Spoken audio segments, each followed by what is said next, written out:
করলাম, এবং আজকে যেহেতু ওয়ার্ল্ড ডায়াবেটিস ডে সেই জন্য ভাবলাম এটা নিয়ে একটা ভিডিও করি। যে ওয়ার্ল্ডে তো ডায়াবেটিস বাড়ছে, কিন্তু ইন্ডিয়া হচ্ছে আনট্রিটেড ডায়াবেটিসের হাব বলছে। তো এইটা প্রসঙ্গে আমি বলবো, আমি অ্যাজ এ ইনফার্টিলিটি স্পেশালিস্ট যেহেতু পেশেন্টদের প্রেগনেন্সির আগে থেকে দেখি, সবাইকে প্লাস রুটিনলি আমি এই ডায়াবেটিস চেক করি। একটা থরো টেস্ট যাকে বলা হয় ওরাল গ্লুকোজ টলারেন্স টেস্ট। তো সেটাতে অনেক সময়ই আমরা ধরতে পারি যারা প্রি ডায়াবেটিক এই রেঞ্জে রয়েছে, তারা হয়তো জানেই না তারা ডায়াবেটিস হতে চলেছে তাদের, বা কেউ কেউ already diabetic, they did not no.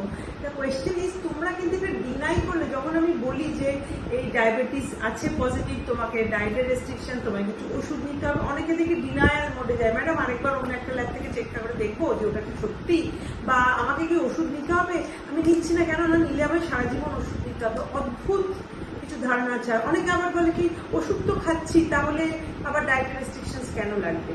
তো এইগুলো একটু ক্লিয়ার আইডিয়া থাকা দরকার। দেখো, ডায়াবেটিস রোগটা ভীষণ কমন, আমাদের এশিয়ান এথনিসিটিতে ভীষণ কমন। আর ডায়াবেটিস একটা লাইফস্টাইল ডিসঅর্ডার প্লাস জেনেটিকও আছে।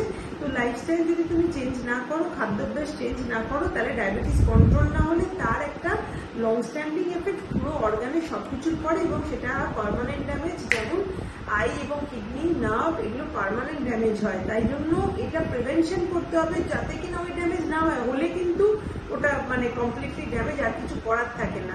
সেই জন্য প্লিজ একটা সারা বছরে একবার যদি ব্লাড টেস্ট করো, তার মধ্যে দয়া করে ডায়াবেটিস চেক করবে সবাই। এবং ডায়াবেটিস যাতে না হয়, সেই রকম একটা ডায়েট এবং অ্যাক্টিভিটির মধ্যে একটা ব্যালেন্স রাখতে হবে। একটু কম কার্বোহাইড্রেট খাওয়া এবং একটু অ্যাক্টিভ থাকলেই কিন্তু আমরা এটা অ্যাভয়েড করতে পারি অনেকাংশে। আর যদি থাকে, তো তাড়াতাড়ি যদি আমরা ডায়াগনোসিস করতে পারি, তাড়াতাড়ি ম্যানেজ করতে পারি, আমাদের কোনো প্রবলেম করবে না।